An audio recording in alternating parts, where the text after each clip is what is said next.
Good morning. यशर online classes में आपका अगेन वेलकम। डियर स्टूडेंट्स, आज मैं आपको कोलाइडल सॉल्यूशन में ही कुछ शॉर्ट नोट्स पर डिस्कशन करूंगा।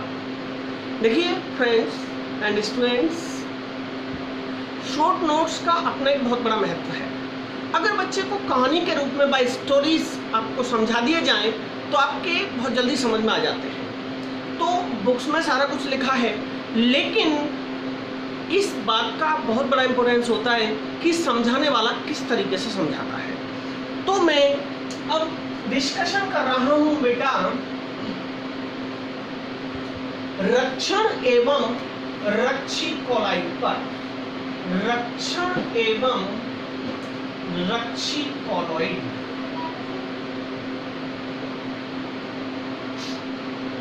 डियर, आप लोग मेरे चैनल को सब्सक्राइब करें। देखिए, इस साल आप नोट कर लें, ऑनलाइन क्लासेस से ही आपको बेटा काम चलाना पड़ेगा। बहुत ही कम केसेस मुझे लग रहा है, चांसेस बहुत ही कम लग रहा है कि आपकी क्लासेस चल पाएंगी। दूसरी बात, बहुत सारे चैनल्स हैं, केमिस्ट्री में भी बहुत सारी चीज़ें हैं, कोई दिक्कत नहीं है, बट हिंदी लैंग्वेज माध्यम वाले बच्चों के लिए मुझसे बेहतर पढ़ाने वाला कोई नहीं होगा।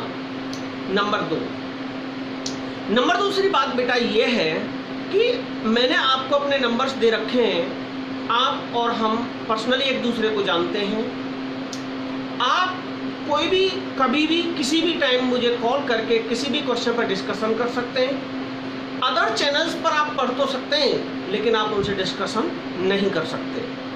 तो इसलिए इससे जुड़ने का बेहतर और कोई तरीका है नहीं। हम एक दूसरे से जुड़े रहें। मैंने चाहा था कि मैं आप लोगों के लिए, मैंने ग्रुप्स भी बनाए थे, बहुत जगहों पर ग्रुप्स बनाए थे बच्चों के, लेकिन हुआ क्या था कि ऐसे छोड़ के भाग रहे थे ग्रुप को, जैसे कि मैं उनका पकड़ के ब्लड डोनेट करा रहा हूँ ज़बरदस्ती।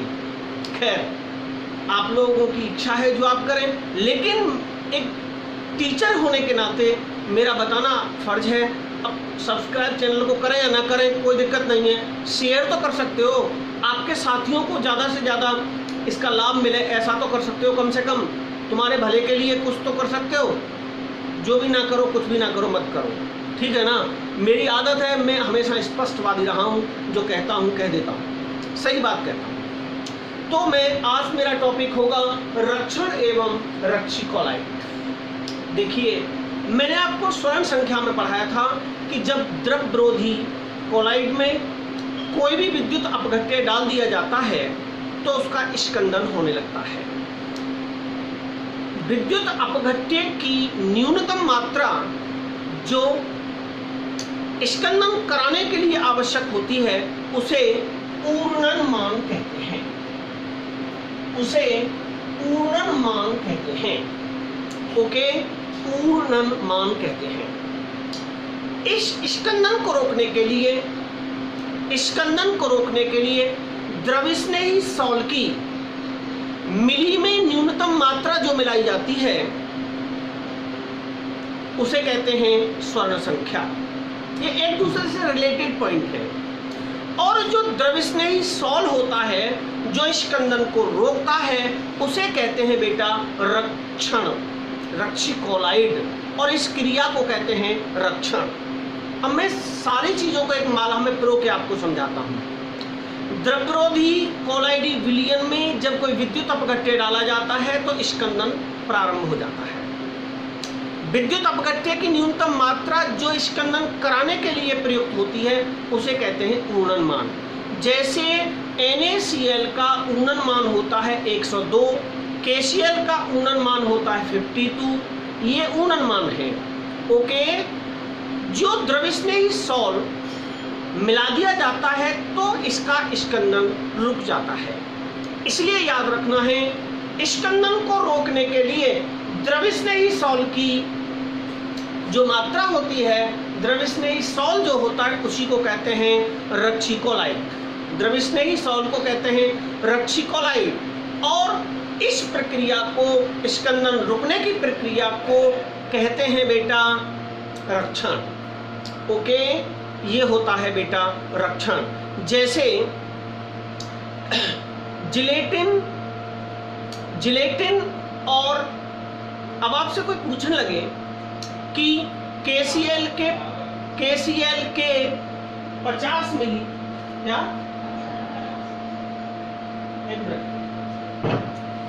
KCl यहां भेज दो, इसे आ जाएगा। KCl के 52 मिली अगर मिलाए जाते हैं तो क्या हो जाता है,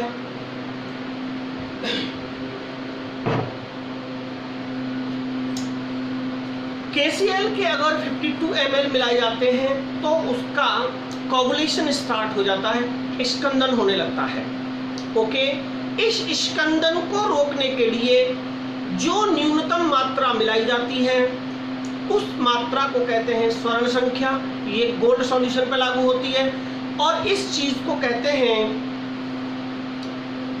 जो रोकता है उसे कहते हैं रक्सीकोलाइड और इस क्रिया को कहते हैं रक्षण। इसके बाद में आता है बेटा, पहले लेक्चर सुन ले, अपना खोलना बाद में। एक होता है बेटा पेप्टाइजेशन, हिंदी में बोले तो पेप्टीकरण। ये पेप्टाइजेशन है क्या, देखिए कोलाइडल सॉल्यूशन को बनाने की सर्वोत्तम विधि है। It is best method to prepare a colloidal solution. इसे बेस्ट मेथड क्यों कहते हैं, इसका कारण ये है कि इस विधि द्वारा उसका जो पीपीटी होता है, अवक्षेप जो होता है, कोलाइडी विलयन का जो अवक्षेप होता है, उससे पुनः कोलाइडी विलयन बनाया जा सकता है, उससे पुनः कोलाइडी विलयन बनाया जा सकता है। इस विधि में कोई भी पदार्थ वेस्ट नहीं जाता, सारे के सारे समस्त पदार्थ कोलाइडल सॉल्यूशन आसानी से बनाया जा सकता है। तो पेप्टाइजेशन क्या है, it is a method to prepare a colloidal solution. इसका सबसे बढ़िया चीज क्या है कि इसमें कोई भी पदार्थ वेस्टेज नहीं जाता, क्योंकि जो शेष पदार्थ जो पीपीटी बचता है, अवक्षेप जो बचता है, प्रेसिपिटेट जिसे बोलते हैं, जो अवक्षेप बचता है उसी अवक्षेप से पुनः कोलाइडी विलयन बनाया जा सकता है, इसलिए इसे कहते हैं पेप्टाइजेशन। ओके, देखिए इसमें एक टॉपिक मैंने और आपसे पूछा था कि डेल्टा क्या होता है। डेल्टा, देखिए डेल्टा शब्द वैसे ज्योग्राफी से लिया गया है। डेल्टा जो वर्ड है ये ज्योग्राफी का है, भूगोल का वर्ड है। क्या है समझे, डेल्टा समुद्र में जहां नदियां गिरती हैं, जाकर समुद्र में जाकर के जो नदियां गिरती हैं, वहां नदियों के पानी में उपस्थित धूल के कण समुद्र में उपस्थित NaCl वैद्युत अपघट्य इलेक्ट्रोलाइट्स के द्वारा, उस वैद्युत अपघट्य के द्वारा स्कंदित हो जाते हैं। मैंने क्या कहा, जब नदियां समुद्र में जाकर गिरती हैं तो नदियों में उपस्थित धूल के कण समुद्र के जल में उपस्थित विद्युत अपघट्य NaCl, क्योंकि नमकीन होता है वहां का पानी, NaCl के द्वारा स्कंदित हो जाते हैं। ठीक है ना। स्कंदन होने से क्या हो जाता है कि धीरे धीरे वो धूल के कण वहीं एक जगह पर इकट्ठे होते चले जाते हैं, और यह प्रक्रिया सैकड़ों सालों में एक टापू के रूप में एक डेल्टा का रूप धारण कर लेती है। मिट्टी का एक डेल्टा त्रिभुजाकार आकृति वहां बन जाती है, इसी को डेल्टा कहते हैं। ओके, दूसरी बात समझिए, जो धूल के कण हैं वो ऋणावेशित हैं। समुद्र में जो वैद्युत अपघट्य है वो धनावेशित कण है। पूछ लिया जाता है पेपर में, आप याद रखें। NaCl क्या है, ये धनावेशित कोलाइडी कण है।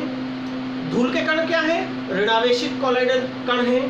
जब धूल के कण नमक के द्वारा स्कंदित होते हैं, कोगुलेट होते हैं, तो धूल के कण इकट्ठे होते चले जाते हैं और एक टापू टाइप का एक त्रिभुजाकार मिट्टी का भूखंड बन जाता है, जिसे डेल्टा बोलते हैं। तो डेल्टा कहाँ बनता है? समुद्र में बनता है। कब बनता है? जब नदी जाके वहाँ गिरती है। तो इस प्रकार धूल के कण एकत्रित हो जाते हैं। अगला टॉपिक, आकाश का रंग नीला क्यों होता है? ये टॉपिक भी रिलेटेड टू केमिस्ट्री है। कैसे? जो एरोसॉल होता है, एरोसॉल आप जानते हैं, ये क्वारंटाइन पीरियड में एरोसॉल का भी एक जिक्र आया था बीच में। एरोसॉल क्या होता है बेटा कि जो वायु होती है, वायु में जब जलवाष्प के कण मिल जाते हैं, वेपोराइज्ड पार्टिकल्स जब एयर के साथ मिल जाते हैं तो उसे कहते हैं एरोसॉल। मतलब वाष्प प्लस वायु मिलके क्या बनेगा? एरोसॉल। एरोसॉल में क्या होता है? जो प्रकीर्णन जो होता है, बैंगनी रंग का, ब्लू कलर का जो प्रकीर्णन होता है, स्कैटरिंग होती है, वो मैक्सिमम होती है, सबसे ज़्यादा होती है। तो धूल के कण का उस एरोसॉल के द्वारा स्कंदन हो जाता है, हमें धूल के कण ज़्यादा दिखाई देते हैं, इसलिए आकाश का रंग नीला दिखाई देता है।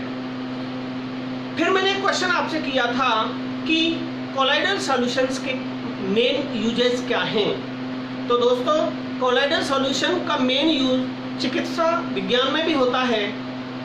कैसे होता है? आंखों में एक रोग होता है कालाजार। कालाजार को चांदी के कोलाइडी विलियन, अर्जिरोल बोलते हैं उसे। अर्जिरोल याद रखना, ये कंपटीशन में पूछा जाता है नीट में। अर्जिरोल कौन सा कोलाइडल सॉल्यूशन कालाजार की बीमारी में यूज होता है? तो याद रखेंगे अर्जिरोल, चांदी का कोलाइडल सॉल्यूशन है, वो डाल दिया जाता है। आंखों की पलकों पर कालाजार रोग होता है तो वो कोलाइडी विलियन डाल दिया जाता है, जिससे कि वो रोग खत्म हो जाता है। दूसरा, धुएं का अवक्षेपण करना, बहते हुए रक्त को रोकना। जब हम सेविंग करते हैं, ब्लड निकलता है, तो उस बहते हुए रक्त को रोकने के लिए फिटकरी लगाते हैं। फिटकरी का क्या काम है? फिटकरी में aluminium sulphate, aluminium chloride type के लवण होते हैं, वो रक्त को स्कंदित कर देते हैं, कोगुलेट कर देते हैं, जिससे कि अवक्षेप बन जाता है, बहता हुआ रक्त रुक जाता है। ये सारे के सारे कोलाइडल सॉल्यूशन के यूजेस थे जो मैंने आपसे प्रीवियस वीडियो में पूछे थे। और मैं देखता हूं तो इसमें मैंने सारे के सारे आपको टॉपिक्स करा दिए हैं। तो नेक्स्ट 2 क्वेश्चन मैं आपको दे रहा हूं, मुझे आप जवाब देंगे। पहला क्वेश्चन है, गोल्ड सॉल्ट के स्थायीकरण के लिए क्या मिलाया जाता है? गोल्ड सॉल्ट के स्थायीकरण के लिए, स्टेबिलिटी के लिए कौन सा पदार्थ मिलाया जाता है? दूसरा क्वेश्चन है, स्वर्ण संख्या तथा स्कंदन क्षमता, coagulation capacity, power of coagulation, स्कंदन क्षमता निर्धारण के लिए आवश्यक सूत्र बताइए। ये 2 क्वेश्चन है, आपको मुझे बताने हैं कमेंट्स में या मेरे व्हाट्सएप नंबर पर। फिर सुने। पहला क्वेश्चन है, सोने के कोलाइडी विलियन की स्टेबिलिटी के लिए क्या मिलाया जाता है? दूसरा क्वेश्चन है, स्कंदन क्षमता और स्वर्ण संख्या कैलकुलेट करने के लिए, निर्धारण करने के लिए कौन से सूत्र प्रयोग किए जाते हैं? वो दोनों सूत्र आपको बताने हैं। तो दोस्तों, ये सरफेस केमिस्ट्री जो चैप्टर था ये मैंने आपको करा दिया है। आपको कैसा लगा कमेंट्स में आप बताएं, और कहीं भी कोई प्रॉब्लम आए तो मेरे व्हाट्सएप नंबर 9719434086 पर मुझे व्हाट्सएप करके पूछ सकते हैं। ठीक है, गॉड ब्लेस यू। आपसे फिर मुलाकात होगी। नमस्कार।